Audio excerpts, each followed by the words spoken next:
Hi, this is Shobhu, and I'm a part of two IIT alumni who produce daily videos of math and physics in our YouTube channel, Mathafi.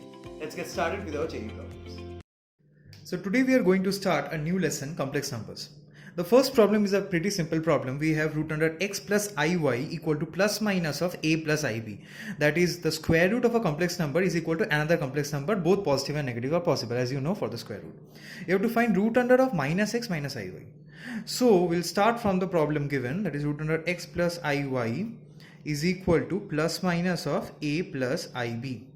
You have to find the negative of this number first and then take the square root. So what I will get is root under of minus x minus iy is nothing but equal to root under of negative 1 into the complex number. And you know that square root of negative 1 is actually equal to I into x plus iy. So whatever the result is in the right hand side, I have to multiply it with an I in order to get the final answer. So what will be root under of minus x minus iy? That should be equal to I times plus minus a plus ib. When I include the I inside, this I times. So when I include the I inside, I will get ia plus I square b, which is equal to plus minus of minus b, because you know I square equal to minus 1 plus ia.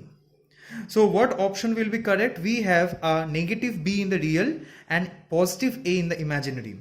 So if you compare the options, I will be having option number C as the correct option, because we are having opposite signs as well. So this can be also written as minus plus of b minus ia, which is also equal to plus minus of b minus ia. So preferably we will have opposite signs in the real and the imaginary, and a in the imaginary, b in the real. So option C will be our right option. The other options are not correct. For the second problem of the day, we have mod of z plus mod of z minus 1. You have to find the minimum value of the sum of two mods of complex numbers.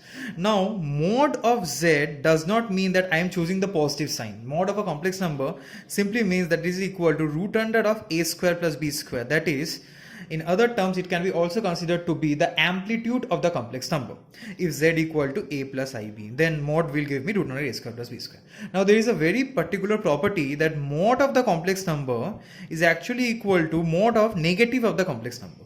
So what I will do here, I will improvise the problem a little bit. I will write mod of z plus mod of z minus 1 as equal to mod of z plus mod of 1 minus z. As I told you right now that negative of the complex number mod will be equal to the mod of the complex number. So I can write this. And we also have a property that the mod of one complex number plus mod of another complex number is always greater than equal to mod of z1 plus z2. So now this can be written as greater than equal to mod of z plus 1 minus z mod. Therefore this is actually greater than equal to mod of 1. Mod of 1 is equal to 1, because there is no imaginary part, so root under 1 square, that is equal to 1. So this particular sum, minimum value, that is this particular sum, is always greater than at least 1. So the right option will be option number A. Let's move on to the last question of the day. So the last problem of the day is a very important problem, as it is very common in IIT JEE to come. We have got root under 3 plus I to the power 10 as a complex number a plus ib. You have to find the real and the imaginary parts of this complex number, of the final complex number. We will be using a particular theorem known as the De Moivre's theorem of complex numbers. What do you mean by De Moivre's theorem? I will just tell you in brief. It means that if there is a complex number cos theta plus I sin theta and it has a power n, then this can be written as, very crudely, cos n theta plus I sin n theta. This is one of the possible solutions. There can be many solutions, but in our case we will be considering only one solution. Therefore I have showed you only one solution. So now this thing, root 3 plus I to the power 10, I cannot think of cos theta to be equal to something root 3, but we know that cos 30 degree equal to root 3 by 2. So what will I do? I will multiply and divide by 2. So I will have 2 into root 3 by 2 plus I by 2 whole to the power 10. This is the same as this. I have simply multiplied and divided by 2.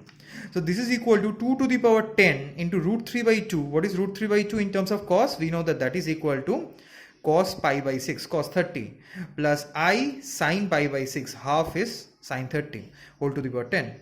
So that is equal to 2 to the power 10 cos, by De Moivre's theorem I can write 10 pi by 6 plus I sin 10 pi by 6. So that is equal to 2 to the power 10 cos 5 pi by 3 plus I sin 5 pi by 3. One of the solutions, there can be actually 10 possible solutions of it. I am only choosing one particular solution. So that is equal to 2 to the power 10 cos of 2 pi minus pi by 3 plus I sin 2 pi minus pi by 3. Now you know that cos of an angle in the fourth quadrant, 2 pi minus pi by 3 is actually in the fourth quadrant. You know that cos is positive in the fourth quadrant. So that will be equal to cos pi by 3. Sine is negative in the fourth quadrant, so I will get sine minus pi by 3, which will come here as minus pi by 3. So that is equal to 2 to the power 10. What is cos 60? You know that is equal to half minus I root 3 by 2. Sine 60 is root 3 by 2. So that is equal to 2 to the power 9 minus I 2 to the power 9 root 3.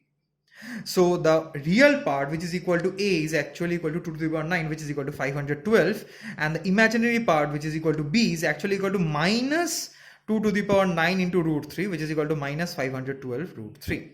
So the correct option will be 512 and minus 512 root 3. So option number C is your right option. So that's it for today. We'll meet again next day. Like, comment and subscribe to our YouTube channel Mathafi for your daily dose of math and physics.